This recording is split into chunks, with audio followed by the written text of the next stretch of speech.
Good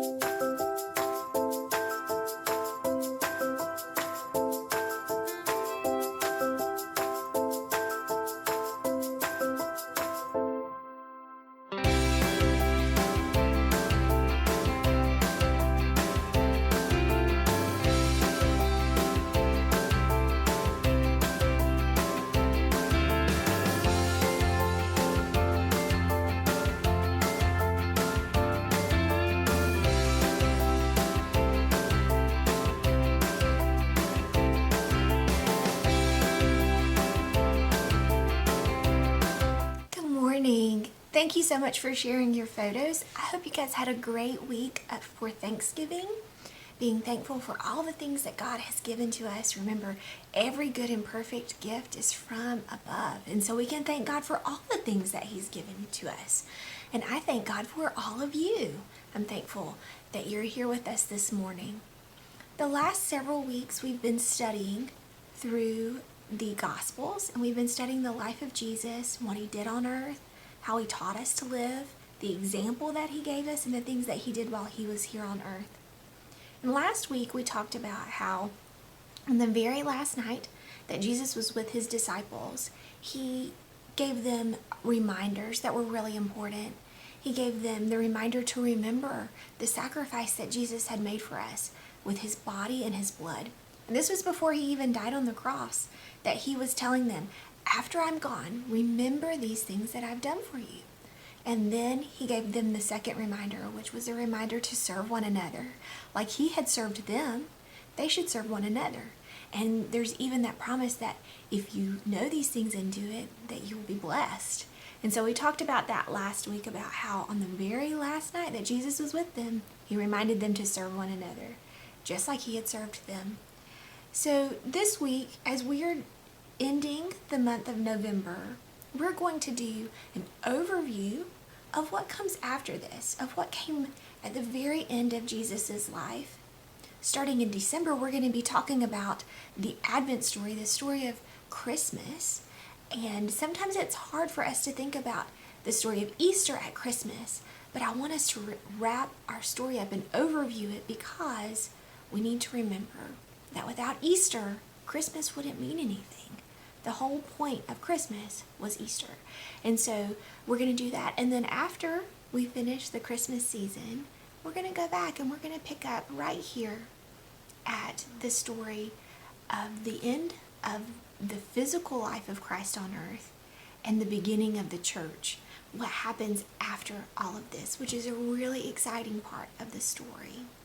So, after the end of our story last week, where we were seeing that Jesus was with His disciples, we know that Jesus was betrayed by Judas to the Jewish leaders who wanted to kill Him.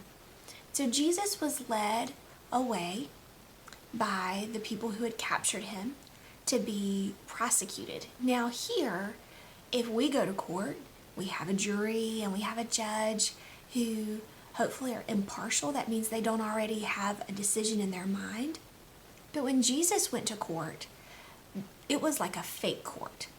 They had already decided what they wanted to do to Jesus. They wanted to have Him killed. And so Jesus went through that whole process of being in court and being accused of terrible things that were not true. They wanted to have Him put to death. And the people succeeded. The people who were trying to have Jesus killed went through this whole process. We're going to study that later a lot more to see exactly what happened. And at the end, He was convicted and He was sentenced to death. And that was a terrible, terrible thing. Not only was He sentenced to die a terrible death on the cross, but He was beaten up. They hurt Him in the most terrible ways. And all of this, why? Remember, He was innocent. He had never done anything wrong. He was not receiving the punishment for His own sins. So why was Jesus allowing, who is God and all-powerful, why was He allowing this to happen? It's because of His great love for us. Remember, we read in the Gospel of John a lot of weeks ago that God loved the world so much that he showed his love in this way, that he sent Jesus, his only son, to die on the cross to pay for our sin. And so we're going to pick up in the middle of the day. This passage tells us that it actually started right in the middle of the day, what we would call noon. The Jewish people would call the 6th hour. Now Jesus had already been beaten up and he had been placed on the cross. And he was hanging on the cross, and this is what happened. It says it was now about the 6th hour, which is the 6th hour of daylight, which is our middle of the day. So it was about noon, and something magical almost, except it wasn't magical. It was a miracle happened. It says there was darkness over the whole land until the 9th hour. So from noon until 3 o'clock in the afternoon, what happened? That's the sunniest part of the day, right? The sun is directly over our heads, and yet darkness fell over the whole land while the sun's light failed, and the curtain of the temple was torn in two.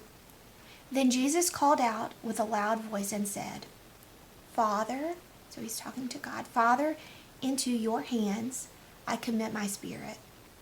And having said this, he breathed his last. Now when the centurion, that's the guard, saw what had taken place, he praised God, saying, Certainly this man was innocent.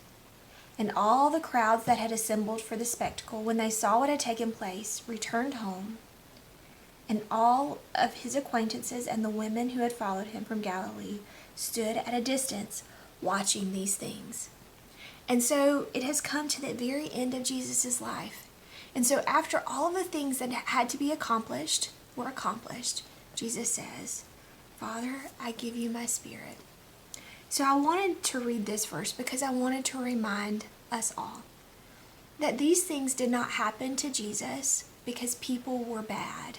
Well, they did happen because people were sinners, but it wasn't because bad people came up with a bad plan to hurt Jesus. That is from an earthly perspective what happened, but from a spiritual perspective, we know that Jesus' death on the cross was always part of the plan. It was always part of the way that he was going to pay for our sins. And so while men betrayed Jesus and turned against him and did all kinds of terrible things, that these things were not outside of God's control. Jesus, gave his spirit up. He committed himself to God. He gave himself over to all of this willingly to pay for our sin. And so even this thing, this most terrible and dark day when Jesus died on the cross, God used this to redeem us, to pay for our sins. And that is an amazing thing that we can be thankful for, even on this day when we look and we see the sad thing that happened. So as we look back next week at the Christmas story, and as we start back at the very beginning, we need to remember that even that part of the story, when Jesus was born and was laid in a manger, that was part of God's plan.